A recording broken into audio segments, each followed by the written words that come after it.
Hello, good morning dears. എന്തായി നിങ്ങളുടെ പഠിത്തമൊക്കെ? നന്നായിട്ട് പഠിക്കണുണ്ടോ? പരീക്ഷയുടെ നോട്ടിഫിക്കേഷൻ വന്നില്ല എന്ന് വിചാരിച്ചിട്ട് ഉഴപ്പിയൊന്നും ഇരിക്കരുത്. കിട്ടുന്ന മാക്സിമം ടൈം നിങ്ങളുടെ പഠനത്തിന് വേണ്ടി നിങ്ങൾ വിനിയോഗിക്കണം. നന്നായിട്ട് നിങ്ങൾ പഠിക്കുന്നുണ്ടെന്ന് വിശ്വസിക്കുന്നു. എല്ലാവരും നന്നായിട്ട് പഠിക്കുക കേട്ടോ. കിട്ടുന്ന മാക്സിമം ടൈം പഠനത്തിന് വേണ്ടി നിങ്ങൾ കൊടുക്കണം. കാരണം നമുക്ക് വളരെ ഇമ്പോർട്ടന്റ് ആയിട്ടുള്ള പരീക്ഷയാണ്, നിങ്ങൾക്ക് അറിയാം അല്ലേ? അപ്പൊ നന്നായിട്ട് പഠിക്കുന്നു എന്ന് ഞാൻ വിശ്വസിക്കുന്നു. അതുപോലെ തന്നെ കൊറോണ ഡ്യൂട്ടി ഒക്കെ ഒത്തിരി പേർക്ക് ഉണ്ടാവും അല്ലേ? ഇപ്പൊ കോവിഡ് കേസ് ഒക്കെ കൂടുവാണ്. എല്ലാവരും നല്ല നിങ്ങളുടെയും കൂടെ ഹെൽത്ത് ഒന്ന് നോക്കണം. ഫുൾ പേഴ്സണൽ പ്രൊട്ടക്റ്റീവ് എക്യുപ്മെന്റ്സ് ഒക്കെ യൂസ് ചെയ്യുക. അതുപോലെ തന്നെ വെള്ളം കുടിക്കുക, ഫുഡ് കഴിക്കുക, ഹെൽത്ത് ഒക്കെ ക്ലിയർ ആക്കി വെക്കണം കേട്ടോ. അതിന്റെ കൂടെ തന്നെ നിങ്ങൾക്ക് സമയം കിട്ടുന്നതിനനുസരിച്ചിട്ട് ഡെയിലി കുറച്ച് സമയം നിങ്ങളുടെ പഠനത്തിനും കൂടെ മാറ്റി വെച്ചാലേ നമുക്ക് നല്ല ഒരു റിസൾട്ട് ഉണ്ടാവത്തുള്ളൂ കേട്ടോ. അപ്പൊ നന്നായിട്ട് നിങ്ങൾ പഠിക്കും എന്ന് ഞാൻ വിശ്വസിക്കുന്നു. അപ്പൊ നമ്മുടെ കഴിഞ്ഞ ക്ലാസ്സിൽ നമ്മൾ ഒക്യുപേഷണൽ ഹെൽത്ത് ആൻഡ് ഡിസീസിന്റെ തിയറി ഫുൾ നന്നായിട്ട് പഠിച്ചിട്ടുണ്ടായിരുന്നു. അപ്പൊ നമ്മളത് നിങ്ങൾ എല്ലാവരും പഠിച്ചു എന്ന് ഞാൻ വിശ്വസിക്കുകയാണ്. അപ്പൊ അതിന്റെ നമുക്ക് കുറച്ച് കാര്യങ്ങളും കൂടെ പഠിപ്പിച്ചു തരാനുണ്ട്. എന്താന്ന് ചോദിച്ചാൽ അതിൽ നിന്ന് പ്രീവിയസ് ക്വസ്റ്റ്യൻ പേപ്പേഴ്സിൽ വന്നിട്ടുള്ള ക്വസ്റ്റ്യൻസും അതിന്റെ ആൻസറും കൂടെ നമുക്ക് ഡിസ്കസ് ചെയ്യണ്ടേ. അപ്പൊ അതുകൂടെ കംപ്ലീറ്റ് ആയാലേ നിങ്ങൾ ആ ഒരു ടോപ്പിക്ക് ഫുള്ളി കവർ ചെയ്യാൻ പറ്റുള്ളൂ. അപ്പൊ നമ്മൾ ഇന്ന് ഒക്യുപേഷണൽ ഹെൽത്ത് ആൻഡ് ഡിസീസ് എന്ന ടോപ്പിക്കിന്റെ പ്രീവിയസ് ക്വസ്റ്റ്യൻ പേപ്പേഴ്സിന്റെ ഡിസ്കഷനും കാര്യങ്ങളുമാണ് നമ്മൾ ചെയ്യാനായിട്ട് പോകുന്നത്. എല്ലാവരും നന്നായിട്ട് പഠിക്കണേ. കിട്ടുന്ന സമയമൊക്കെ നന്നായിട്ട് യൂട്ടിലൈസ് ചെയ്യണം. നിങ്ങൾക്ക് വേണ്ടിയിട്ട് നിങ്ങൾക്ക് മാത്രമേ എന്തെങ്കിലും ചെയ്യാൻ പറ്റത്തുള്ളൂ കേട്ടോ. അല്ല നമുക്ക് കോവിഡ് കേസ് കൂടുവാണ്, ഡ്യൂട്ടി ഒത്തിരി ഉണ്ട്, ബർഡൻ ഒത്തിരി ഉണ്ടാകും. അത് എനിക്ക് 100% അറിയാം. ഒത്തിരി ബർഡൻ നിങ്ങൾക്ക് ഉണ്ടാകും. പക്ഷെ അതിന്റെ കൂടെ നിങ്ങൾ ഒരു കുറച്ച് സമയമെങ്കിലും ഈ പഠനത്തിനും കൂടെ മാറ്റി വെക്കണം. അപ്പൊ നമുക്ക് നോട്ടിഫിക്കേഷൻ വന്നാലും നിങ്ങൾക്ക് ഈസി ആയിരിക്കില്ലേ? അല്ലെങ്കിൽ എല്ലാം കൂടെ ആകുമ്പോൾ നിങ്ങൾക്ക് പിന്നെ അപ്പൊ ഒരു ഹർബറി ആകും, പിന്നെ പാടായിട്ടൊക്കെ വരും. അപ്പോ കുറച്ചായിട്ട് നമുക്ക് പഠിക്കാം. നമുക്ക് ഇന്ന് ഒക്യുപേഷണൽ ഹെൽത്ത് ആൻഡ് ഡിസീസസിന്റെ ബാക്കി സെക്കൻഡ് പാർട്ട് നമുക്ക് പഠിക്കാം കേട്ടോ. അപ്പൊ അതോടുകൂടി നമുക്ക് ഈ ഒരു ടോപ്പിക്ക് കംപ്ലീറ്റ് ചെയ്ത് നിങ്ങൾക്ക് പഠിപ്പിച്ചു തരാൻ പറ്റും. അതുകൊണ്ടിട്ടാണ്. അപ്പൊ നമുക്ക് ക്ലാസ്സിലേക്ക് പോവാം. ഓക്കെ, എല്ലാവരും നന്നായിട്ട് പഠിക്കണം കേട്ടോ. അപ്പോ നമുക്ക് നമ്മുടെ ക്ലാസ്സിലേക്ക് പോവാം. നോട്ടൊക്കെ എഴുതി പഠിക്കുക. ആദ്യം ഒരു വട്ടം കേട്ടിരിക്കുക കേട്ടോ. എന്നിട്ട് നിങ്ങൾക്ക് ഇതിന്റെ കൂടെ സമയം കിട്ടുമെങ്കിൽ എഴുതി പഠിച്ചു പൊക്കോ നിങ്ങൾ.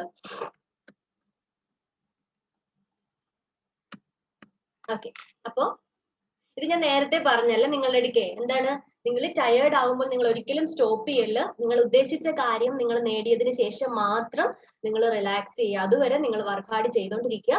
ഞാൻ കഴിഞ്ഞ ക്ലാസ്സിൽ പറഞ്ഞ പോലെ തന്നെ എന്താണ്, നിങ്ങൾ ഒരു കാര്യത്തിന് വേണ്ടിയിട്ട് അഹോരാത്രം പ്രയത്നിക്കുകയാണെങ്കിൽ ഉറപ്പായിട്ട് നിങ്ങളെ തേടി ആ നിങ്ങളുടെ ഡ്രീം എത്തും കേട്ടോ. ഒരിക്കലും പകുതി വഴി വെച്ചിട്ട് ക്ഷീണിച്ച് ഉഴപ്പിയിരിക്കരുത്. നന്നായിട്ട് ഹാർഡ് വർക്ക് ചെയ്യുക. സൈലൻസ്, മറ്റുള്ളവര് കാണാത്ത പോലെ, മറ്റുള്ളവർക്ക് മനസ്സിലാകാത്ത പോലെ എന്ത് ചെയ്യുക, നിങ്ങൾ പ്രയത്നിക്കുക. അപ്പൊ നിങ്ങൾക്ക് ഉറപ്പായിട്ടും നിങ്ങളുടെ സക്സസ് നിങ്ങളെ തേടിയെത്തും. അല്ലാതെ വെറുതെ ഉഴപ്പിയിട്ടൊന്നും ഇരുന്നിട്ട് വെറുതെ ഡ്രീം കണ്ടോണ്ടിരുന്നിട്ട് കാര്യമൊന്നുമില്ല. ഡ്രീമിന് വേണ്ടി പ്രയത്നിക്കുക. നിങ്ങൾ പഠിക്കുമെന്ന് വിശ്വസിക്കുന്നു. നന്നായിട്ട് പഠിക്കുക കേട്ടോ. അപ്പൊ നമ്മൾ ഒക്യുപേഷണൽ ഹെൽത്ത് തിയറി കംപ്ലീറ്റ് ചെയ്തു.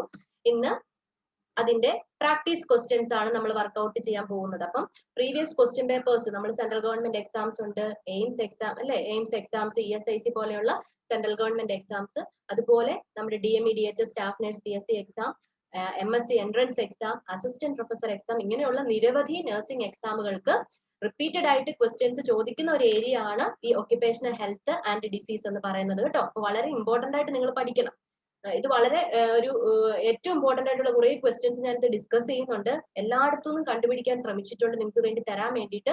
ഇനി എന്തെങ്കിലും കൂടുതലായിട്ട് ഞാൻ ക്വസ്റ്റ്യൻസ് വല്ലതും കാണുവാണെങ്കിൽ അടുത്ത നിങ്ങൾക്ക് ക്ലാസ്സസ് ഞാൻ തരുമ്പോഴത്തേന് നിങ്ങൾക്ക് യൂട്യൂബ് വഴി ഞാൻ ക്ലാസ് എടുത്ത് തരാം. ഓക്കെ, അപ്പൊ നന്നായിട്ട് പഠിക്കണം. നമ്മുടെ ഫസ്റ്റ് ക്വസ്റ്റ്യനിലേക്ക് പോവുകയാണ്. ഒന്ന് നോക്കിക്കേ, ആൻസർ അറിയാമോ നോക്കിക്കോ ഒന്ന്.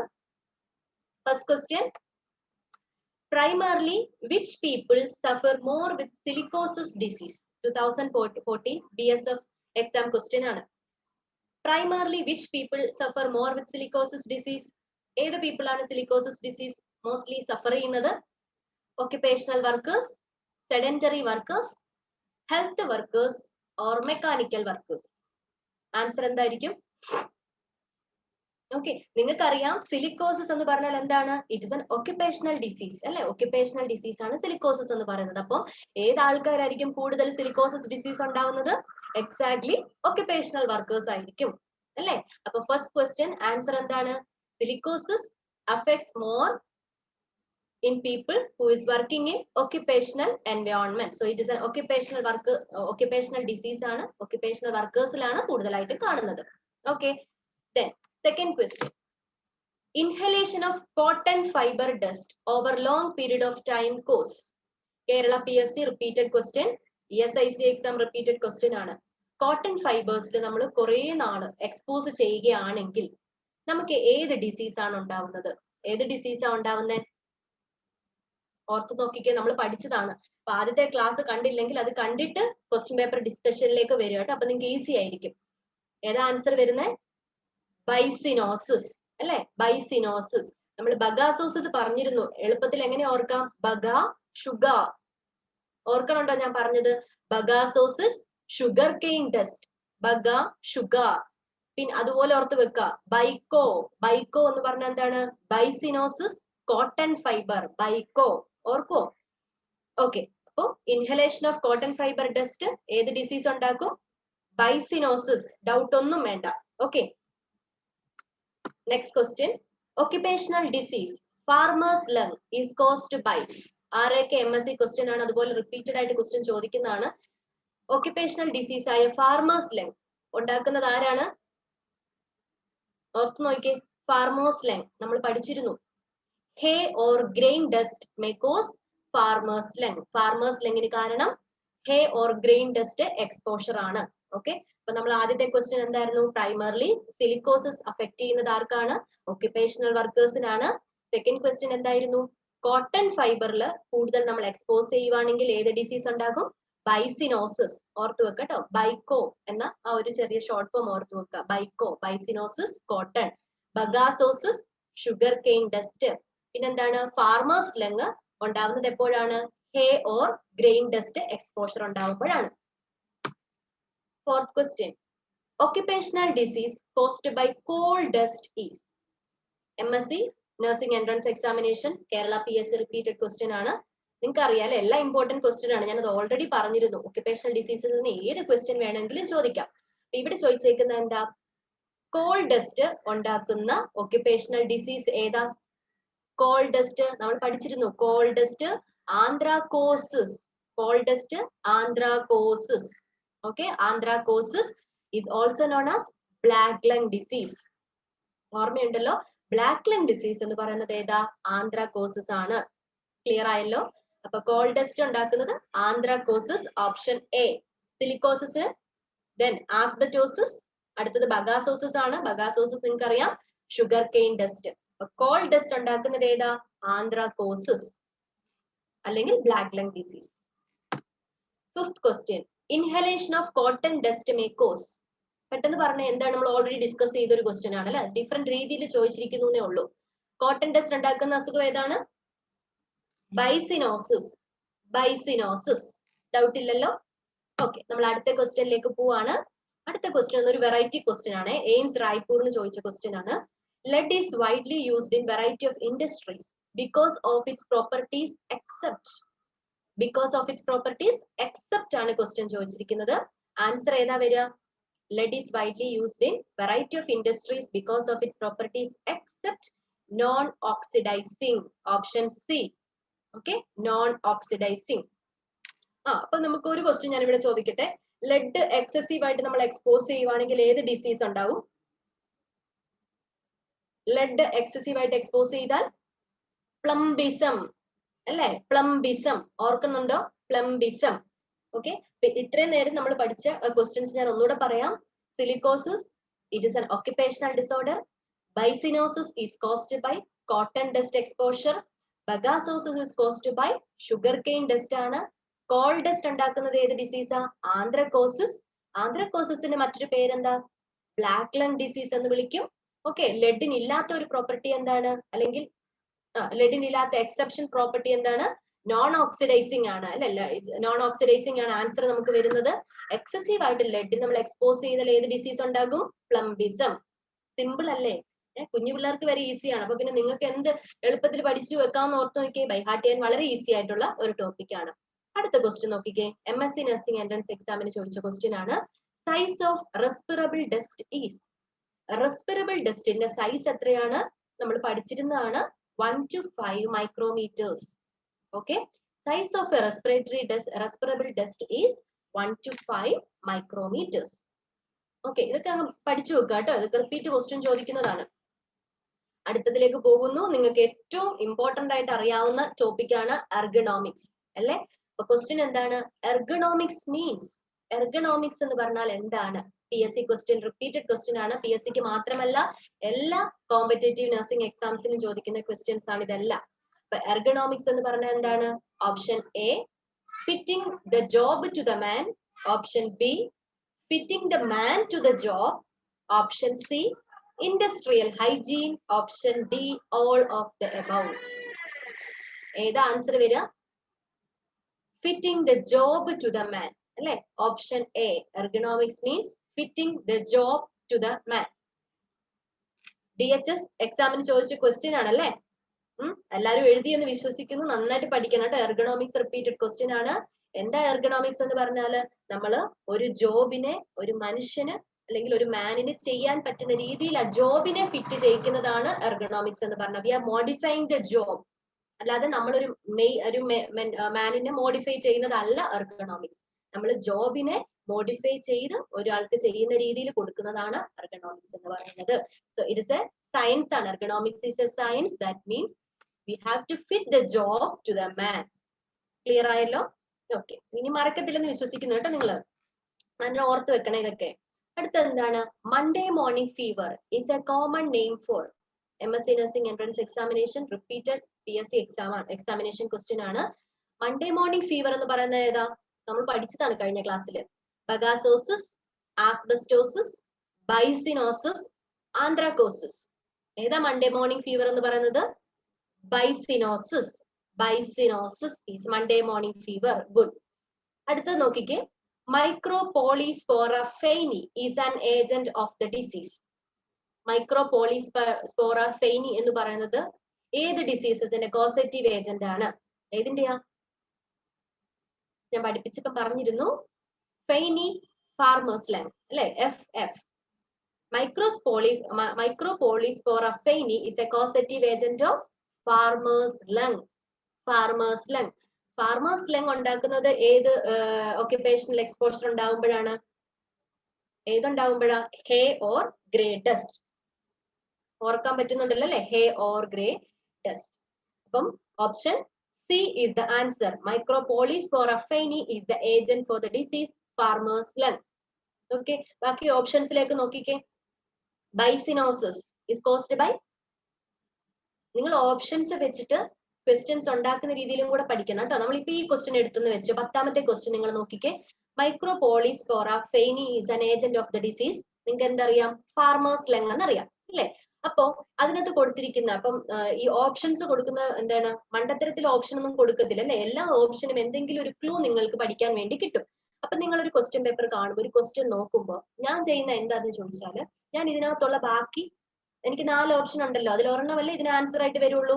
ബാക്കി 3 ഓപ്ഷൻസ് എന്തിന്റെ ക്വസ്റ്റ്യനോ അല്ലെങ്കിൽ എന്തിന്റെയും ആൻസർ ആണോ എന്ന് കണ്ടുപിടിക്കാൻ ശ്രമിക്കും. ഫോർ എക്സാമ്പിൾ ആയിട്ട് ഞാൻ ഇപ്പൊ നിങ്ങൾക്ക് പറഞ്ഞുതരാം. First option ബൈസിനോസിസ്. ബൈസിനോസിസ് ഞാൻ അപ്പൊ തന്നെ എഴുതും. It is caused by cotton dust അല്ലെ. അതപ്പോ റിപ്പീറ്റഡ് ക്വസ്റ്റ്യൻ അല്ലേ PSCയുടെ. അപ്പൊ അത് കിട്ടി. Bagassosis caused by exposure to എന്താണ്? Exposure to sugar cane dust. അപ്പൊ അതിന് എനിക്ക് കിട്ടി ഓപ്ഷൻ അല്ലെ. അപ്പൊ 2 ഓപ്ഷൻ കിട്ടി. അടുത്തത് ഫാർമേഴ്സ് ലങ് ആണ് നമ്മുടെ കറക്റ്റ് ആൻസർ. അടുത്തത് ആന്ത്രാക്കോസിസ്. ആന്ത്രാക്കോസിസ് നമുക്ക് ഓൾറെഡി അറിയാം എന്താണ്? Call dust. മനസ്സിലായില്ലേ? ഇത് 3-4 റിപ്പീറ്റഡ് ക്വസ്റ്റ്യൻ തന്നെ അല്ലേ? പല ക്വസ്റ്റ്യൻസ് ഇത് തന്നെയല്ലേ റിപ്പീറ്റഡ് ആയിട്ട് ചോദിക്കുന്നത്. അപ്പം ഇങ്ങനെ കൂടെ ഒന്ന് പഠിച്ചു നോക്കിക്കേ. അപ്പൊ നമുക്ക് ഒരു ക്വസ്റ്റ്യൻ കണ്ടാൽ 4 ക്വസ്റ്റ്യൻസിന് അല്ലെങ്കിൽ 4 ക്വസ്റ്റ്യൻ നമ്മൾ ആൻസർ ചെയ്യുന്ന രീതിയിൽ നമുക്ക് ഒരു ക്വസ്റ്റ്യൻ നിന്ന് പ്രിപ്പയർ ചെയ്തെടുക്കാനായിട്ട് പറ്റും. ഓക്കെ, അപ്പം answer farmer's lung. Next question നോക്കിക്കേ. Commonest occupational cancer. Commonest occupational cancer എന്ന് പറയുന്നത് skin cancer. Commonest occupational cancer is option D, skin cancer. Okay, then 12th ക്വസ്റ്റ്യനിലേക്ക് പോകുന്നു. The most common cancer seen in aniline dye workers is. Aniline ഇൻഡസ്ട്രിയിൽ work ചെയ്യുന്ന ആൾക്കാർക്ക് ഉണ്ടാകാൻ പറ്റുന്ന commonest cancer type ഏതാണ്? സ്കിൻ ക്യാൻസർ ആണോ, ബ്ലാഡർ ക്യാൻസർ ആണോ, ലുക്കീമിയ ആണോ, അതോ ലങ് ക്യാൻസർ ആണോ? ഏതാ? ഇതൊക്കെ റിപ്പീറ്റഡ് ആയിട്ട് ചോദിക്കുന്ന ക്വസ്റ്റ്യൻ ആണ്. The answer is bladder cancer. ഓർത്ത് വെക്കുക, അനിലിൻ ഇൻഡസ്ട്രിയിൽ വർക്ക് ചെയ്യുന്ന ആളുകൾക്ക് കൂടുതലായിട്ട് ഉണ്ടാവാൻ ചാൻസ് ഉള്ള റിസ്ക് ഉള്ള ക്യാൻസർ ടൈപ്പ് എന്ന് പറയുന്നത് ബ്ലാഡർ ക്യാൻസർ ആണ്. Clear? Bladder cancer. Okay, next question. Which of the following pneumoconiosis is caused by Thermoactinomyces secari? Thermoactinomyces secari cause ചെയ്യുന്ന ന്യൂമോകോണിയോസിസ് ഇതിൽ ഏതാണ്? നമ്മൾ micropolyspora faeni is farmer's lung എന്ന് പഠിച്ചു. ടെർമോആക്ടിനോമൈസിസ് സെക്കാരി ഉണ്ടാക്കുന്നത് ഏത് ഡിസീസ് ആണ്? ഏതാ? ഓർത്ത് നോക്കിയാ പഠിച്ചത്? Bagassosis. Okay, answer is bagassosis. Thermoactinomyces sacchari cause ചെയ്യുന്നത് ഓപ്ഷൻ ഡി, ബഗാസോസിസ്. ക്ലിയർ ആയല്ലോ? Okay, next question. Which of the following are associated with bladder cancer? Which of the following are associated with bladder cancer? Option A, nickel. Option B, naphthalene. Option C, arsenic. Option D, lead. ഏതാ? Answer is B, naphthalene. Okay, naphthalene is the answer. ഇവിടെ ഒരു question ചോദിക്കട്ടെ. Excessive ആയിട്ട് exposure ലെഡിൽ ഉണ്ടായാൽ നമുക്ക് ഏത് disease ഉണ്ടാവും? പെട്ടെന്ന് പറഞ്ഞോ. ഇങ്ങനെയാണ് നമ്മൾ ഓർത്തെടുക്കുന്നത്. ഇതൊക്കെ എന്ന് പറഞ്ഞാൽ നമ്മൾ മെമ്മറി ട്രിക്കുകളാണ് കേട്ടോ. ഇടയ്ക്കിടയ്ക്ക് ക്വസ്റ്റ്യൻസ് ഓർത്തെടുക്കുക. ലെഡിൽ എക്സസീവ് ആയിട്ട് എക്സ്പോസ് ചെയ്യുവാണെങ്കിൽ ഓർത്തോണം, ഇറ്റ് ഈസ് പ്ലംബിസം. പ്ലംബിസം. അപ്പൊ മെർക്കുറി എക്സസീവ് ആയിട്ട് എക്സ്പോഷർ ചെയ്താൽ ഏത് ഡിസീസാ ഉണ്ടാവുന്നത്? മെർക്കുറി ഏതാ? ക്വസ്റ്റ്യൻ ആണ്. Minamata disease. Minamata disease. Okay, Minamata disease. Okay, next. Bagasosis can be prevented by spraying 10% acetic acid, 5% acetic acid, 1% propionic acid, 2% propionic acid. Bagasosis നമുക്ക് എങ്ങനെ പ്രിവെന്റ് ചെയ്യാം?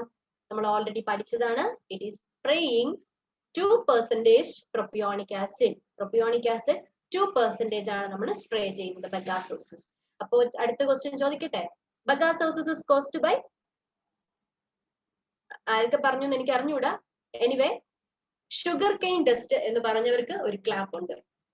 ഓക്കെ, ബഗ ഷുഗർ ബൈ കോ byssinosis cotton dust. Bagassosis sugar cane dust.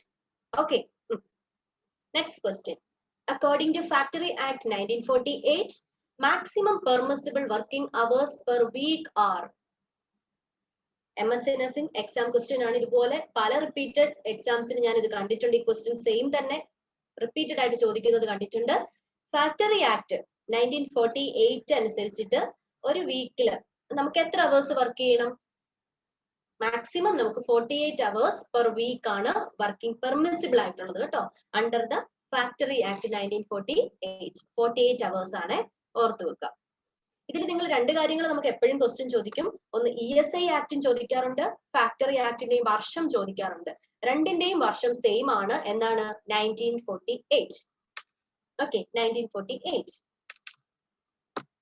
Next question. The final contributions for ESI comes from. ESI ആക്ടില് contributions, final contributions എവിടെ നിന്നൊക്കെ കിട്ടും? ESI സ്കീം ആണ്. ESI scheme. The final contribution for ESI scheme comes from state government, central government, employers, all of the above. ഏതായിരുന്നു? ഞാൻ പഠിപ്പിച്ചപ്പോ ഒരു sentence അതുപോലെ തന്നെ പറഞ്ഞിരുന്നു. ഫൈനൽ കോൺട്രിബ്യൂഷൻസ് എവിടെ നിന്നൊക്കെ കിട്ടും? സ്റ്റേറ്റ് ഗവൺമെന്റിൽ നിന്ന് കിട്ടും, സെൻട്രൽ ഗവൺമെന്റിൽ നിന്ന് കിട്ടും, അതുപോലെ എംപ്ലോയേഴ്സിൽ നിന്നും കിട്ടും. അപ്പൊ നമ്മുടെ ആൻസർ ഏതാ വരുന്നത്? all of the above. All of the above. Okay. Okay. Next question. Lead poisoning in industries commonly occurs by. Lead poisoning in industries commonly ഏത് റൂട്ടിൽ ഉണ്ടാകും? Inhalation, ingestion, skin absorption, fecal oral route. ഏത് റൂട്ടിലാണ് ഉണ്ടാകുന്ന lead poisoning? ഓർത്തു വെക്കുക, inhalation ആണ് route. Okay, lead poisoning, inhalation, excessive ലെഡിൽ നമ്മൾ എക്സ്പോസ് ചെയ്താൽ നമുക്ക് ഉണ്ടാകുന്ന അസുഖം ഏതാണ്? പ്ലംബിസം. എക്സസീവ് ആയിട്ട് മെർക്കുറി നമ്മൾ എക്സ്പോസ് ചെയ്താൽ ഏത് ഡിസീസ് ഉണ്ടാകും? ഏത് ഡിസീസ് ഉണ്ടാകും? Minamata disease. എക്സസീവ് ആയിട്ട് കോട്ടൺ ഫൈബറിൽ എക്സ്പോസ് ചെയ്താൽ നമുക്ക് ഏതുണ്ടാകും? ബൈസിനോസിസ്. എക്സസീവ് ആയിട്ട് ഷുഗർ കെയിൻ ഡസ്റ്റിൽ എക്സ്പോസ് ചെയ്താൽ നമുക്ക് ഏതുണ്ടാകും? ബഗാസോസിസ്. ആന്ത്രാക്കോസിസ് is caused by excessive exposure to coal dust.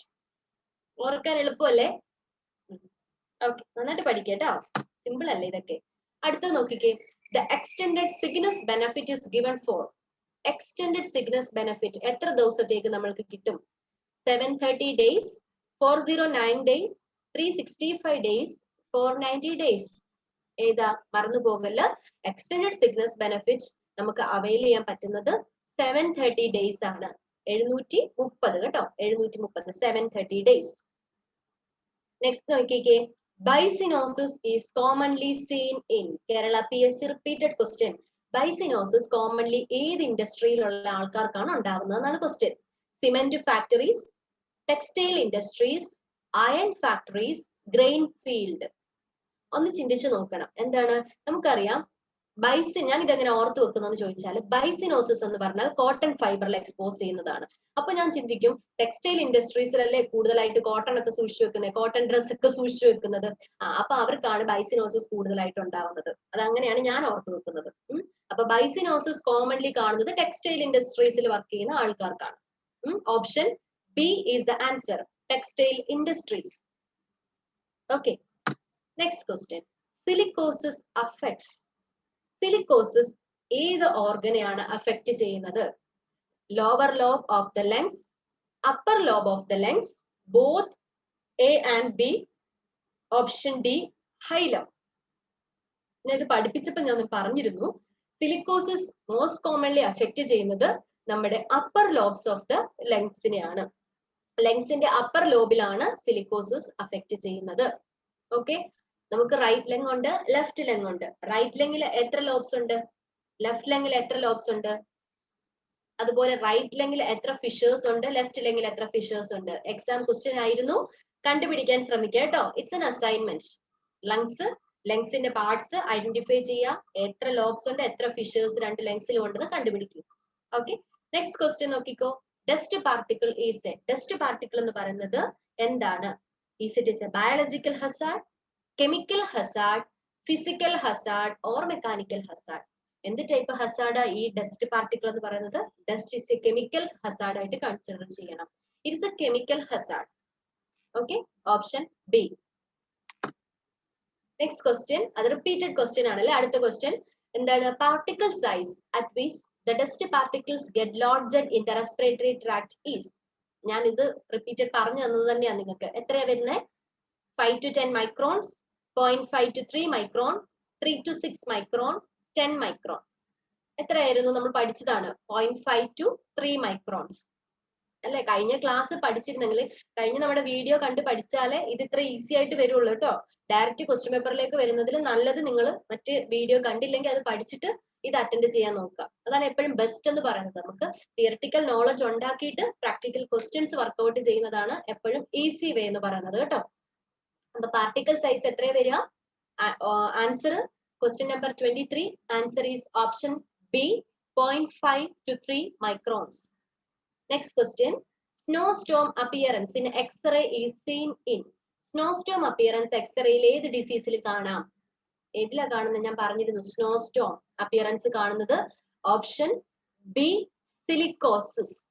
Okay, option A is anthracosis caused by coal dust. It's also known as black lung disease. Silicosis, snowstorm appearance. Bicinosis, cotton fiber, textile industry. Bagasosis, sugar cane dust. 2% propionic acid. Simple അല്ലേ? Okay, അപ്പോ snowstorm appearance കാണുന്നത് ഏത് കണ്ടീഷനിലാണ്? Answer is option B, silicosis. Next question, the permissible level of radiation per year to occupational exposure should not exceed. നമുക്ക് maximum 1 ഇയറിൽ പറയുന്ന permissible ആയിട്ടുള്ള radiation level എത്രയാണെന്ന്. അത് ESICയുടെ ക്വസ്റ്റ്യൻ ആണ്, റിപ്പീറ്റഡ് ക്വസ്റ്റ്യൻ ചോദിച്ചുകൊണ്ടിരിക്കുന്നതാണ്, മറന്നു പോകല്ല. ആൻസർ എത്രയാ വരിക? 2 rad ആണോ, 10 rad, 5 rad, 7 rad? ഏതാ ആൻസർ വരുന്നത്? It should not exceed option C, 5 rad. Okay, maximum permissible level എന്ന് പറഞ്ഞാൽ എത്ര വരുന്നത്? 5 rad ആണ്. ഓക്കെ, നെക്സ്റ്റ് ക്വസ്റ്റ്യൻ നോക്കിക്കോ. Which of the following is not an occupational disease? Occupational disease അല്ലാത്തത് ഏതാണ്? Kerala PSC question. Asbestosis, pneumoconiosis, Japanese encephalitis, silicosis. ഇത് വളരെ സിമ്പിൾ അല്ലേ? ക്വസ്റ്റ്യൻ തന്നെ ഇടണ്ടായിരുന്നു, നിങ്ങൾക്ക് ഈസിയാ. ഏതാ വരുന്ന answer? Option C, Japanese encephalitis is not an occupational disease. ആസ്ബസ്റ്റോസിസും ന്യൂമോകോണിയോസിസും സിലിക്കോസിസും ഒക്കെ എന്താണ്? ഒക്യുപേഷണൽ ഡിസീസസിൽ അത് പെടുന്നതാണ്. നെക്സ്റ്റ് ക്വസ്റ്റ്യൻ ഏതാ? A normal local tissue response to radiation is. PSC question ആണ്, Kerala PSC question. Normal local tissue response to radiation is. നമ്മൾ ജസ്റ്റ് റേഡിയേഷൻ എക്സ്പോഷർ സംഭവിച്ചാൽ ലോക്കൽ ടിഷ്യൂ റെസ്പോൺസ് എന്താണെന്നാണ് ക്വസ്റ്റ്യൻ. നോക്കിക്കേ. Option A, atrophy of the skin. Option B, scattered pustule formation. Option C, redness of surface tissue. ഓപ്ഷൻ ഡി, sloughing of 2 layers of skin. ഏതായിരിക്കും? A normal local tissue response to radiation എന്ന് പറയുന്നത് it's redness ആണ് കേട്ടോ. Redness of surface tissue. അപ്പൊ നമ്മൾ exposure സംഭവിക്കുമ്പോൾ ആ ഒരു ഏരിയയിൽ റെഡ്നെസ് ഫീൽ ചെയ്യും. എന്നിട്ടാണ് പിന്നെ പസ്റ്റ്യൂൾസും കാര്യങ്ങളും ഒക്കെ ഫോം ചെയ്യുന്നത്. ഓക്കെ, അടുത്ത ക്വസ്റ്റ്യൻ നോക്കിക്കേ. ESI Act was enforced by the government in. ESI Act enforce ചെയ്ത വർഷം ഏതാണ്? ഏത് വർഷമാണ്? ഞാൻ ഓൾറെഡി പറഞ്ഞു. ആൻസർ ഓപ്ഷൻസ് നോക്കിക്കോ. Option A 1938, option B 1948, option C 1958, option D 1968. ഏതാ answer? 1948. Good. Next question. The Factory Act was passed in. Factory Act was passed in 1938, 1948, 1958, 1968. ഏതാ? നമ്മൾ പറഞ്ഞു അല്ലേ, ഫാക്ടറി ആക്ടും ESI ആക്ടും സെയിം ഇയർ ആണ്, 1948. Plumbism refers to mercury poisoning, lead poisoning, arsenic poisoning, asbestos poisoning. Plumbism refers to lead poisoning. നമ്മൾ repeat പറഞ്ഞു വന്നതാണ് അല്ലേ, excessive explanation ആവശ്യമൊന്നുമില്ല. It is lead poisoning. Mercury പോയിസണിങ്ങും ക്വസ്റ്റ്യൻ ചോദിക്കുന്നതാണ്. Mercury poisoning, Minamata disease. Next question. The Act prescribes maximum of 48 working hours per week for employees. Okay, ഏത് act ആണ് 48 working hours ഒരു വീക്കിൽ ചെയ്താൽ മതി എന്ന് പറഞ്ഞത്? ഏത് ആക്ട് ആണ്? ESI ആക്ട് ആണോ, അതോ ഇന്ത്യൻ ഫാക്ടറി ആക്ട് ആണോ, അതോ ഇന്ത്യൻ യൂണിസി ആക്ട് ആണോ, അതോ ലേബർ ആക്ട് ആണോ? ഏത് ആക്ടിലാണ് നമ്മൾ 48 അവേഴ്സ് വർക്ക് ചെയ്താൽ മതി എന്ന് പറയുന്നത്? ഇന്ത്യൻ ഫാക്ടറി ആക്ട് 1948 അല്ലെ? ഇന്ത്യൻ ഫാക്ടറി ആക്ട് ആണ് ആ ഒരു ടൈം പീരീഡ് പറയുന്നത് അല്ലെ. ഒരു വീക്കില് 48 അവേഴ്സ് വർക്ക് ചെയ്താൽ മതി എന്ന് പറഞ്ഞത് ഏത് ആക്ട് ആണ്? ഇന്ത്യൻ ഫാക്ടറി ആക്ടിലാണ്. ഡൗട്ട് ഇല്ലല്ലോ? ഓക്കെ, നെക്സ്റ്റ് ക്വസ്റ്റ്യൻ എന്താ? A safety officer is appointed for every dash employees. എത്ര എംപ്ലോയീസിനാണ് ഒരു സേഫ്റ്റി ഓഫീസർ വേണമെന്ന് ആക്ട് വഴി പറയുന്നത്? എത്ര എംപ്ലോയീസിനാണ്? 1000. ഓക്കെ, 1000 ആണ് ആൻസർ വരിക. 1000. Next question. Recommended maximum level of noise for human being is. ഞാൻ ക്ലാസ് എടുത്തപ്പോഴേ പറഞ്ഞിരുന്നു എന്താണ് മാക്സിമം നമ്മൾക്ക് റെക്കമെൻഡ് ചെയ്തിരിക്കുന്ന നോയിസ് ലെവൽ എന്ന് പറയുന്നത് എത്രയാ? 85 decibels. Option B 85 decibels. 50 decibels അല്ല, 110 അല്ല, 160 അല്ല. ആൻസർ വരുന്നത് എത്രയാ? 85 decibels. ക്ലിയർ ആവുന്നുണ്ടോ? ആൻസർ ചെയ്യാൻ പറ്റുന്നുണ്ടല്ലോ അല്ലെ? നിങ്ങളത് നന്നായിട്ട് പഠിച്ചത് കൊണ്ടിട്ടാണ് ഇത്ര ഈസി ആയിട്ട് എനിക്ക് പറഞ്ഞു പോകാൻ പറ്റുന്നത്. നിങ്ങൾ പഠിച്ചു എന്നുള്ള വിശ്വാസത്തിലാണ് പെട്ടെന്ന് പറഞ്ഞു പോകുന്നത് കേട്ടോ. പഠിച്ചിട്ടില്ലെങ്കിൽ പഠിക്കുക, സമയം വേസ്റ്റ് ആക്കി കളയരുത്. അടുത്ത ക്വസ്റ്റ്യൻ നോക്കിക്കേ. Which is the most common occupational Hazard of computer workers? ഇതിപ്പോ റിപ്പീറ്റഡ് ക്വസ്റ്റ്യൻ കാണുന്നതാണ്. എയിംസ് റായ്പൂരിൽ മാത്രമല്ല ചോദിച്ചിരിക്കുന്നത്, ഇഷ്ടംപോലെ ക്വസ്റ്റ്യൻ പേപ്പേഴ്സിൽ കാണുന്ന ക്വസ്റ്റ്യൻ ആണ്. കമ്പ്യൂട്ടർ യൂസ് ചെയ്യുന്ന വർക്കേഴ്സിൽ മോസ്റ്റ് കോമൺലി കാണുന്ന ഒക്യുപേഷണൽ ഹസാർഡ് ഏതാണെന്ന് ചോദിച്ചാൽ ആൻസർ ഏതാണ്? Carpal tunnel syndrome. നിങ്ങൾക്ക് അറിയാം അല്ലെ എന്താണ് കാർപ്പൽ ടണൽ സിൻഡ്രോം എന്ന് അറിയാം.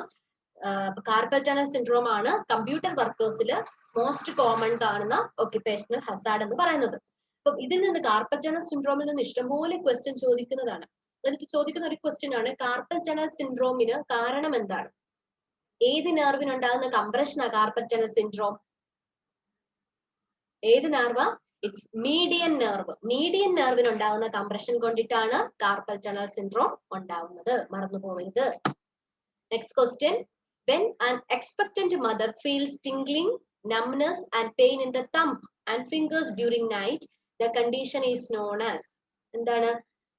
ടിംഗ്ലിംഗ് സെൻസേഷൻ ഉണ്ടാകുന്നു, നംനെസ് ഉണ്ടാകുന്നു, തമ്പിലും ഫിംഗേഴ്സിലും ഒക്കെ പെയിൻ ഉണ്ടാകുന്നു. ദ കണ്ടീഷൻ ഏതാണ്? It's features of carpal tunnel syndrome. Okay, carpal tunnel syndrome. Okay, next. The nerve involved in carpal tunnel syndrome is Kerala PSC repeated question ആണ്. Ulnar nerve, radial nerve, median nerve or introitious nerve. ഏത് നെർവിന് compression ഉണ്ടാവുമ്പോഴാണ് carpal tunnel syndrome ഉണ്ടാവുന്നത്? It's median nerve. The option is C. Okay, question number 36, option C. Next question. In radial tunnel syndrome, radial tunnel syndrome, the nerve entrapped is. ഏത് നെർവാണ് entrap ചെയ്തിരിക്കുന്നത്?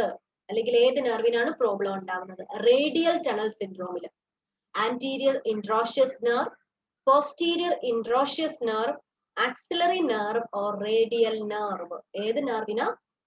മറന്നു പോവരുത്. The answer is posterior interosseous nerve. Radial tunnel സിൻഡ്രോമിൽ entrap ചെയ്തിരിക്കുന്ന nerve എന്ന് പറയുന്നത് posterior interosseous nerve. Clear ആയോ? Carpal tunnel syndrome is caused by compression of median nerve. Radial tunnel syndrome is caused by the compression of posterior introitious nerve. Clear? Okay. Last, അടുത്ത question നോക്കിക്കോ. Carpal tunnel syndrome is a disorder affecting. Carpal tunnel syndrome ഏത് സിസ്റ്റത്തിനെ affect ചെയ്യുന്ന disorder ആണ്? Nervous system, elementary system, endocrine system, calcium metabolism. എവിടെ ഉണ്ടാവുന്ന ഡിസീസാ ഈ carpal tunnel syndrome എന്ന് പറയുന്നത്? കാർപ്പൽ ടണൽ സിൻഡ്രോമിൽ നെർവിന് ഉണ്ടാകുന്ന കംപ്രഷൻ ആണ്. അപ്പൊ സിംപ്ലി ഏത് സിസ്റ്റത്തിനെ ആയിരിക്കും അത് അഫക്ട് ചെയ്യുന്നത്? നെർവസ് സിസ്റ്റം അല്ലെ? നെർവസ് സിസ്റ്റത്തിനെ അഫക്ട് ചെയ്യുന്ന ഡിസോർഡർ ആണ് കാർപ്പൽ ടണൽ സിൻഡ്രോം എന്ന് പറയുന്നത്. ക്ലിയർ ആയോ? ക്വസ്റ്റ്യൻസ് കാണുമ്പോൾ ആൻസർ ചെയ്യാൻ പറ്റുന്നുണ്ടോ? അപ്പൊ ഇന്ന് തന്നെ ഇരുന്നിട്ട് എന്ത് ചെയ്യണം? ഇനി ഇതിന് കൂടുതൽ എന്തെങ്കിലും ക്വസ്റ്റ്യൻസ് ഈ ഒരു ഏരിയയിൽ നിന്ന് കാണുവാണെങ്കിൽ ഇനി അടുത്ത യൂട്യൂബ് വീഡിയോസ് ചെയ്യുമ്പോൾ അത് ഒന്ന് സ്പെസിഫൈ ചെയ്ത് പറയാം കേട്ടോ. എക്സസീവ് ആയിട്ട് ക്രക്സ് പോയിന്റ് എന്തെങ്കിലും കിട്ടുവാണെങ്കിൽ നിങ്ങൾക്ക് അത് പറഞ്ഞുതരാം. അതുകൂടെ നോട്ടിൽ എഴുതി എഴുതി പഠിച്ചു പോകണം. എപ്പോഴും ചിന്തിക്കുക, നോളജ് നമുക്ക് വളരെ എന്താണ്, ഒത്തിരി കാര്യങ്ങൾ അല്ലെങ്കിൽ ഒത്തിരി വായിച്ചാലും ഒത്തിരി എക്സ്പീരിയൻസിൽ നിന്നും ഒക്കെയാണ് നമുക്ക് ഒത്തിരി നോളജ് ബേസ് നമുക്ക് കിട്ടുന്നത് കേട്ടോ. നമ്മൾ വെറുതെ ഒരു കുഞ്ഞു കാര്യത്തിൽ നിന്ന് അല്ലെങ്കിൽ എന്തെങ്കിലും ഒരു ബുക്ക് വായിച്ചത് കൊണ്ടിട്ട് നിങ്ങൾക്ക് ഫുൾ നോളജ് ഒന്നും കിട്ടത്തില്ല. അത് ആർക്കാണേലും കിട്ടത്തില്ല. മനസ്സിലായോ? അപ്പൊ കൂടുതൽ ക്വസ്റ്റ്യൻ പേപ്പേഴ്സ് വർക്ക്ഔട്ട് ചെയ്യുക. അപ്പൊ ഈ ഒരു ഏരിയയിൽ നിന്ന് കാണുന്ന ക്വസ്റ്റ്യൻസ് ഒക്കെ ഇതിന്റെ കൂടെ എഴുതി ചേർത്ത് പഠിച്ചു പോവാം. മനസ്സിലായോ? ഒരിക്കൽ നല്ല രീതിയിൽ നിങ്ങൾ പ്രിപ്പയർ ചെയ്ത് കഴിഞ്ഞെങ്കിൽ നിങ്ങൾക്ക് പിന്നെ എഴുതുന്ന എല്ലാ പരീക്ഷകളും കിട്ടിക്കൊണ്ടേയിരിക്കും. അതാണ് അതിന്റെ ഒരു സീക്രട്ട് എന്ന് പറയുന്നത്. മനസ്സിലായില്ലേ? അപ്പൊ അതിനു വേണ്ടി വർക്ക്ഹാർഡ് ചെയ്തേ പറ്റത്തുള്ളൂ. വേറെ ആർക്കും നമ്മളെ പഠിത്തത്തിന്റെ രീതിയിൽ ഹെൽപ്പ് ചെയ്യാൻ പറ്റത്തില്ല. നമ്മൾ തന്നെ പഠിക്കണം. മറ്റുള്ളവർക്കൊക്കെ എന്ത് ചെയ്ത് തരാൻ പറ്റും? ഗൈഡൻസ് തരാൻ പറ്റും, കുറച്ച് മെറ്റീരിയൽസും കാര്യങ്ങളും ഒക്കെ പ്രൊവൈഡ് ചെയ്യാനൊക്കെ പറ്റും അല്ലെ? എല്ലാം കൂടെ കൂട്ടി വെച്ചിട്ട് ഒരു കാര്യവും ഇല്ല. നിങ്ങൾക്ക് വിജയിക്കണമെങ്കിൽ നിങ്ങൾ എന്ത് ചെയ്യണം? അത് വർക്ക്ഔട്ട് ചെയ്യണം, സ്വന്തമായിട്ട് പ്രാക്ടീസ് ചെയ്യണം, സ്വന്തമായിട്ട് സമയം കണ്ടെത്തണം, സ്വന്തമായിട്ട് പരിശ്രമിച്ചാൽ മാത്രമേ നമുക്ക് നന്നായിട്ട് പരീക്ഷ എഴുതാനായിട്ട് പറ്റത്തുള്ളൂ. കേരള PSC പോലെയുള്ള ഒരു വലിയ എക്സാം ആണ്. അപ്പൊ അതിന് അതിൻ്റെതായിട്ടുള്ള ഇമ്പോർട്ടൻസ് ഉറപ്പായിട്ടും കൊടുത്തിരിക്കണം. നന്നായിട്ട് പഠിക്കണം, എങ്കിലേ നമുക്ക് നല്ല റാങ്ക് ഒക്കെ കിട്ടാൻ പറ്റുള്ളൂ. അല്ലാതെ വെറുതെ ഒരു ലിസ്റ്റിൽ കയറി പറ്റിയിട്ട് വെറുതെ ഒരു എന്താണ് റാങ്ക് ഹോൾഡർ ആണെന്നും പറഞ്ഞിരുന്നിട്ടൊന്നും ഒരു കാര്യമില്ല. ആദ്യത്തെ 10 റാങ്കിൽ എത്താൻ വേണ്ടിയിട്ടുള്ള കഠിന പരിശ്രമം ചെയ്യണം. അതിന് ഈ എക്സാമിന് നോട്ടിഫിക്കേഷൻ വന്നോ വന്നില്ലയോ എന്നുള്ള ഒന്നും ഒരു മാറ്റർ അല്ല. ഇപ്പൊ തൊട്ടങ്ങ് പഠിച്ചു തുടങ്ങിക്കോ, പിന്നെ ഈസി അല്ലേ. എത്രമാത്രം പഠിക്കുന്നോ അത്രമാത്രം കൂടുതൽ അല്ലെ. നോട്ടിഫിക്കേഷൻ വരുമ്പോഴത്തേക്കും നന്നായിട്ട് പഠിച്ചു വെച്ച് കഴിഞ്ഞാൽ പിന്നെ കിട്ടുന്ന സമയമൊക്കെ നിങ്ങൾക്ക് ഇഷ്ടം പോലെ ബാക്കി കാര്യങ്ങളൊക്കെ എക്സസൈസ് കാര്യങ്ങളൊക്കെ ചെയ്തുകൂടെ? പല ക്വസ്റ്റ്യൻ പേപ്പേഴ്സ് എക്സസൈസ് ചെയ്യുക. അപ്പോഴല്ലേ നമുക്ക് കൂടുതൽ നോളജ് കിട്ടത്തുള്ളൂ അല്ലെ? അങ്ങനെയല്ലേ? അപ്പൊ നിങ്ങൾ എല്ലാവരും നന്നായിട്ട് വർക്ക്ഔട്ട് ചെയ്യണം, നന്നായിട്ട് പരീക്ഷയ്ക്ക് വേണ്ടി പ്രിപ്പയർ ചെയ്യണം. സമയം ഒരിക്കലും നമുക്ക് വേണ്ടി വെയിറ്റ് ചെയ്തിരിക്കത്തില്ല. നമുക്ക് വളരെ ചെറിയ ഒരു ലൈഫേ ഉള്ളൂ. അതിൽ നിങ്ങൾ ഡ്രീം കാണുന്ന സ്ഥലത്തേക്ക് ഓടി എത്താൻ ശ്രമിക്കുക കേട്ടോ. അല്ല വെറുതെ മടി പിടിച്ചിരുന്നിട്ടൊന്നും കാര്യമൊന്നുമില്ല. മറ്റാരെങ്കിലും നമുക്ക് കൊണ്ടുപോയി എന്തെങ്കിലും എന്താണ് വായിൽ വെച്ചോ കയ്യിൽ വെച്ചോ തരുമെന്നൊന്നും വിചാരിച്ചുകൊണ്ടിരിക്കേണ്ട. നമ്മുടെ ലൈഫിന് എന്തൊക്കെ നേടണോ അതൊക്കെ നിങ്ങൾ തന്നെ നേടിയെടുത്തേ പറ്റത്തുള്ളൂ. ഓക്കെ, അപ്പൊ നമ്മൾ ഇത്രയും നേരം എന്താ പഠിച്ചേ? നമ്മൾ ക്വസ്റ്റ്യൻസ് ഡിസ്കസ് ചെയ്തു. നമ്മുടെ ഫസ്റ്റ് ടോപ്പിക് ആയിട്ടുള്ള ഒക്യുപേഷണൽ ഹെൽത്ത് ആൻഡ് ഡിസീസസിൽ നിന്നുള്ള previous exam questions with answers നമ്മൾ ഡിസ്കസ് ചെയ്തു. മാക്സിമം പ്രീവിയസ് ക്വസ്റ്റ്യൻ പേപ്പേഴ്സിലുള്ള ക്വസ്റ്റ്യൻസ് ഞാൻ ഇതിനകത്ത് ആഡ് ചെയ്തിട്ടുണ്ട് നിങ്ങൾക്ക് വേണ്ടിയിട്ട്. ഇനി എനിക്ക് കിട്ടുന്നതിനനുസരിച്ച് ഞാൻ നിങ്ങൾക്ക് അടുത്ത ക്ലാസ്സുകളിലായിട്ട് പുതിയ ടോപ്പിക് ആണെങ്കിലും കുഴപ്പമില്ല, പ്രീവിയസ് ക്ലാസ്സിൽ എന്തെങ്കിലുമൊക്കെ അല്ലെങ്കിൽ പ്രീവിയസ് ഞാൻ വീഡിയോ ചെയ്ത ഏതെങ്കിലും ടോപ്പിക്കിൽ നിന്നുള്ള എക്സ്ട്രാ ക്വസ്റ്റ്യൻസ് കിട്ടുവാണ് ഉറപ്പായിട്ട് നിങ്ങൾക്ക് അത് പറഞ്ഞു തരാം കേട്ടോ. അപ്പോൾ നോട്ട് എഴുതി പഠിക്കുക, നോട്ട് എഴുതി നന്നായിട്ട് ഹാർഡ് വർക്ക് ചെയ്ത് നോക്കിക്കുക. ഒരു അർത്ഥം നന്നായിട്ട് നിങ്ങൾക്ക് നല്ല റിസൾട്ടും കിട്ടും, നല്ല റാങ്കിലും കിട്ടും. നല്ല ഫസ്റ്റ് റാങ്കിലൊക്കെ വന്നു കഴിഞ്ഞാൽ പെട്ടെന്ന് തന്നെ ജോലിയും കിട്ടും. ഓക്കെ, അപ്പൊ നമ്മള് ഫസ്റ്റ് ക്വസ്റ്റ്യൻ ഓർമ്മയുണ്ടല്ലോ. ക്വസ്റ്റ്യൻസ് ഞാൻ ഒന്നുകൂടെ ഒന്ന് എന്താണ് കാണിക്കാൻ നിങ്ങളെ, ഒന്നുകൂടെ നിങ്ങൾക്ക് സ്വന്തമായിട്ടൊന്ന് ആൻസർ ചെയ്യാൻ പറ്റുന്നുണ്ടോ എന്ന് നോക്കുക കേട്ടോ. കുറച്ച് സെക്കൻഡ് മാത്രം കാണിച്ചു തരാം, നോക്കിക്കോ ഒന്ന്.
ഓക്കെ, ആൻസർ ചെയ്യാൻ പറ്റുന്നുണ്ടോ?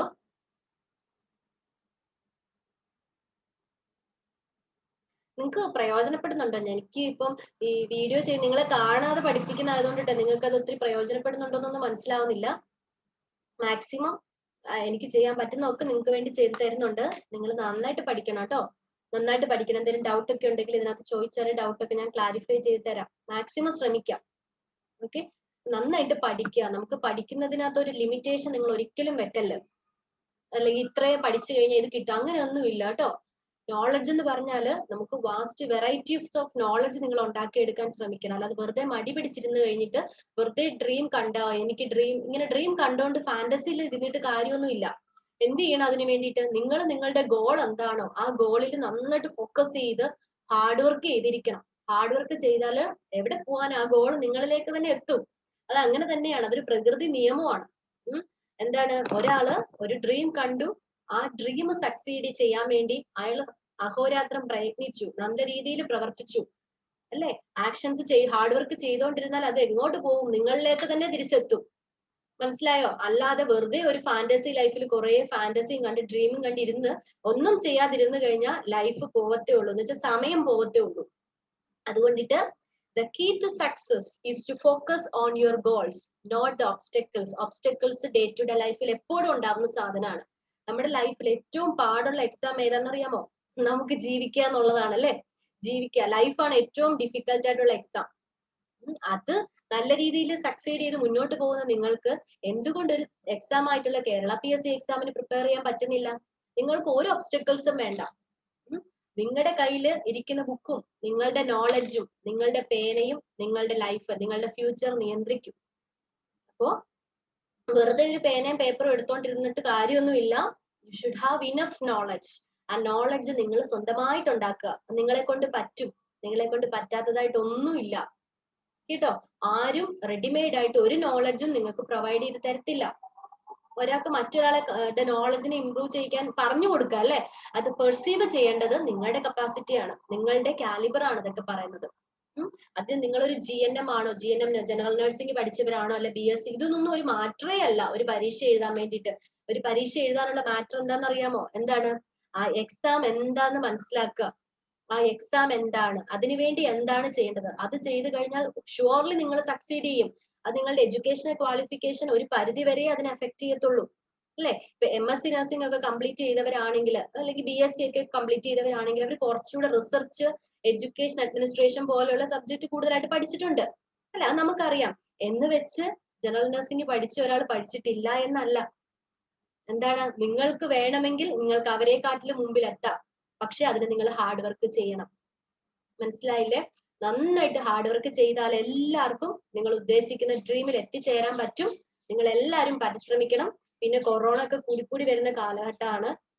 നിങ്ങൾ നിങ്ങളുടെ ഹെൽത്ത് നന്നായിട്ട് നോക്കണം. നിങ്ങൾ എവിടെ വർക്ക് ചെയ്യുന്നവരായിക്കോട്ടെ, നിങ്ങളുടെ ഹെൽത്തിന് നിങ്ങൾ പ്രയോറിറ്റി കൊടുത്തിരിക്കണം കേട്ടോ. പ്രയോറിറ്റി കൊടുക്കണം. മാസ്ക് വെക്കണം, സാനിറ്റൈസർ ഉപയോഗിക്കണം, ഫുഡ് നന്നായിട്ട് കഴിക്കണം. ഇതൊക്കെ ചെയ്തിട്ട് കുറച്ച് സമയം നിങ്ങളുടെ പഠിത്തത്തിനും കൂടെ മാറ്റി വെക്കണം. എല്ലാം കൂടെ ചെയ്യുമ്പോൾ ദൈവം ഉറപ്പായിട്ട് അത് കാണും. നിങ്ങൾക്കുള്ള ഒരു സക്സസ് നിങ്ങളുടെ കയ്യിലോട്ട് പെട്ടെന്ന് തന്നെ കൊണ്ടുവച്ച് തരും കേട്ടോ. അപ്പം സ്വന്തം ഫാമിലിയുടെയും സ്വന്തമായിട്ടും ഹെൽത്തും ബാക്കി കാര്യങ്ങളും ഒക്കെ നോക്കണം. വെളിയിലൊന്നും അനാവശ്യമായിട്ടൊന്നും പോയി കറങ്ങാനൊന്നും നിൽക്കണ്ട. ഇതൊക്കെ ഒന്ന് കുറഞ്ഞിട്ടൊക്കെ നമുക്ക് കറങ്ങാനൊക്കെ പോകാം. അപ്പൊ എന്തായാലും വീട്ടിൽ കുറച്ച് സമയം നിങ്ങൾക്ക് കിട്ടില്ലേ, ആ കുറച്ച് സമയം നിങ്ങളുടെ എൻജോയ്മെന്റിന് ശേഷം കുറെ സമയം നിങ്ങൾ പഠിത്തത്തിനും കൂടെ മാറ്റി വെച്ചാല് നിങ്ങൾക്കും എല്ലാരെ പോലെയും നല്ല സക്സസ് നേടിയ ആൾക്കാരെ പോലെ എത്താനായിട്ട് സാധിക്കും. ഓക്കെ, നിങ്ങളുടെ സക്സസ് എന്ന് പറയുന്നത് നിങ്ങളുടെ കയ്യിൽ, നിങ്ങളുടെ ഉള്ളിൽ തന്നെ ഇരിപ്പുണ്ട് കേട്ടോ. അത് നിങ്ങൾ തന്നെ കണ്ടെത്തി നിങ്ങൾ തന്നെ പരിശ്രമിച്ചാൽ അത് ഉറപ്പായിട്ടും ദൈവം അത് നേടിത്തരും. അത് എനിക്കുള്ള ഒരു ആത്മവിശ്വാസമാണ്. അങ്ങനെ പറ്റും, നിങ്ങളെ കൊണ്ട് പറ്റും. നിങ്ങൾക്ക് ഒരു ഒബ്സ്റ്റക്കിൾസും ഇല്ല ലൈഫിൽ. പഠിക്കാൻ ഒരു ഒബ്സ്റ്റക്കിൾസും ഇല്ല. ഇങ്ങനെ തുറന്നു കിടക്കുകയാണ്. ഇഷ്ടം പോലെ ഓപ്പർച്യൂണിറ്റീസ് ഉണ്ട്. പണ്ടത്തെ പോലെ ഒന്നും അല്ല. ഇഷ്ടം പോലെ ഓപ്പർച്യൂണിറ്റീസ് ഇല്ലേ? ഉണ്ട്. പല ആൾക്കാർ ക്ലാസ് എടുക്കുന്നുണ്ട്. ഇഷ്ടംപോലെ നോളജ് ബേസ് നിങ്ങൾക്ക് കിട്ടുന്നുണ്ട്. പണ്ടൊക്കെയാണ് ഇത് ഇല്ലെന്ന് പറയാം അല്ലെ. ഇപ്പൊ ഇഷ്ടംപോലെ ആൾക്കാർ യൂട്യൂബ് വീഡിയോ ചെയ്യുന്നുണ്ട്. ഇഷ്ടംപോലെ ആൾക്കാർ ക്ലാസ് ഒക്കെ എടുത്ത് തരുന്നുണ്ട്. എല്ലാരും ചെയ്യണില്ലേ? ഇതിൽ നിന്നൊക്കെ നിങ്ങൾ എന്താ ചെയ്യണ്ടേ? നിങ്ങൾക്ക് ആവശ്യമുള്ള കാര്യങ്ങളൊക്കെ നിങ്ങൾ എഴുതി വെച്ച് പഠിച്ച് സൂക്ഷിച്ച് പരീക്ഷ നന്നായിട്ട് എഴുതുക. ഓക്കെ, അപ്പം നിങ്ങൾ ഇനി ഒരു കാര്യം കൂടെ ചെയ്യാം. നമുക്ക് ഇനിയും ഒരു കുറച്ച് കാലത്തേക്ക്, അല്ലെങ്കിൽ ഒരു 5-6 മാസം കൊണ്ടിട്ട് ഇപ്പൊ പരീക്ഷ വരും എന്നുള്ള എന്താണ് കൺഫേം ആയിട്ട് ഇരിക്കുക. ഇന്ന് പരീക്ഷ, ഇപ്പൊ ഒക്ടോബറിൽ എനിക്ക് പരീക്ഷ വരും. അപ്പൊ എനിക്ക് ഇനി എത്ര സമയമുണ്ട്? ഇത് ഏപ്രിൽ ആയല്ലേ. April, May, June, July, August, September, October, എന്തായാലും ഒരു 5-6 മാസമേ കിട്ടത്തുള്ളൂ എന്നങ്ങ് വിശ്വസിക്കാം. എനിക്കൊരു 5 മാസത്തിനുള്ള പ്ലാൻ നിങ്ങൾ അങ്ങ് റെഡിയാക്കുക. നിങ്ങൾക്ക് എത്ര സബ്ജക്ട് പഠിക്കാനുണ്ട്? 15 സബ്ജക്ട് പഠിക്കാനുണ്ട്. നിങ്ങൾക്ക് 5 മാസമുണ്ട് അല്ലേ. അപ്പൊ ഒരു മാസം എത്ര സബ്ജക്ട് പഠിക്കണം? അപ്പം ഒരു സബ്ജക്ട് എന്ന് പറഞ്ഞാൽ നമ്മൾ പണ്ടത്തെ പോലെ മെഡിക്കൽ സർജിക്കലിനോ OB ഗൈനി കമ്മ്യൂണിറ്റി ഇതിനൊക്കെ ഈക്വൽ ഇമ്പോർട്ടൻസ്, എല്ലാ സബ്ജക്റ്റിനും ഈക്വൽ ഇമ്പോർട്ടൻസും കൊടുക്കണം. മൈനർ സബ്ജക്റ്റിന് ഈക്വൽ ഇമ്പോർട്ടൻസ് കൊടുക്കണം. അപ്പൊ നിങ്ങൾ പല എക്സാമുകൾ എഴുതിയത് കൊണ്ട് മേജർ സബ്ജക്റ്റിനൊക്കെ നിങ്ങൾക്ക് കുറെ നോളജ് ബേസ് ഉണ്ടാവും അല്ലെ. അല്ലെങ്കിൽ പെട്ടെന്ന് ക്വസ്റ്റ്യൻ കണ്ടാൽ മനസ്സിലാകും. എന്നാൽ മൈനർ സബ്ജക്റ്റുകളുടെ കാര്യം അങ്ങനെയല്ല. അവരൊരിക്കലും മൈനർ അല്ല കേട്ടോ. അവരാണ് ഇനിയും പരീക്ഷയ്ക്ക് മേജറായി വരാൻ പോകുന്നത്. അപ്പൊ ഈ മൈനർ സബ്ജക്ട് എന്ന് പറയുന്ന ഈ 5-6 സബ്ജക്റ്റുകൾക്ക് നിങ്ങൾ എത്ര മാർക്ക് സ്കോർ ചെയ്യുന്നോ അതനുസരിച്ചിരിക്കും നിങ്ങളുടെ PSC റാങ്ക് ലിസ്റ്റിന് നിങ്ങൾ മുന്നോട്ട് വരുവോ താഴോട്ട് പോവോ എന്ന് നിർണ്ണയിക്കുന്നത്. അതുകൊണ്ട് മൈക്രോബയോളജിക്ക് അതിന് ഇമ്പോർട്ടൻസ് കൊടുത്ത് പഠിച്ചിരിക്കണം. എല്ലാ കാര്യങ്ങളും പഠിക്കണം മൈക്രോബയോളജി റിലേറ്റഡ്. അതെല്ലാം സിലബസിൽ പറയുന്നുണ്ട്. അതിനപ്പുറത്തോട്ട് ക്വസ്റ്റ്യൻ ഒന്നും ചോദിക്കത്തില്ല. ബയോകെമിസ്ട്രി പഠിക്കണം, ന്യൂട്രീഷൻ അല്ലെ, സോഷ്യോളജി, അഡ്മിനിസ്ട്രേഷൻ, എഡ്യൂക്കേഷൻ, റിസർച്ച്, ഇങ്ങനത്തെ ടോപ്പിക്കുകളിലൊക്കെ ആദ്യമേ കോൺസെൻട്രേറ്റ് ചെയ്ത് നല്ല നോട്ടും ഉണ്ടാക്കി അങ്ങ് പഠിക്കുക. ബാക്കി പിന്നെ സമയം കിട്ടുന്ന പോലെ പഠിച്ച് മുന്നോട്ട് പോയാൽ മതി. അല്ലാതെ അറിയാവുന്ന കാര്യം മാത്രം പഠിച്ചുകൊണ്ടിട്ട് ഇരുന്നിട്ട് കാര്യമില്ല. അറിയത്തില്ലാത്ത സബ്ജക്റ്റുകളും കൂടെ പഠിച്ചെടുക്കണം. വളരെ സിമ്പിൾ ആണ് കേട്ടോ ഈ സബ്ജക്റ്റുകളൊക്കെ പഠിക്കാൻ വേണ്ടിയിട്ട്. അപ്പൊ നിങ്ങൾ നന്നായിട്ട് പഠിക്കും എന്ന് വിശ്വസിക്കുന്നു. നന്നായിട്ട് ഹാർഡ് വർക്ക് ചെയ്യുക. സക്സസ് നിങ്ങളുടെ കൂടെ ഉണ്ടാവട്ടെ. എല്ലാവരും ഹാപ്പി ആയിട്ടിരിക്കട്ടെ. നമുക്ക് അടുത്ത ഒരു ക്ലാസ്സിൽ കാണാം. Okay, thank you so much for watching this video. Thank you.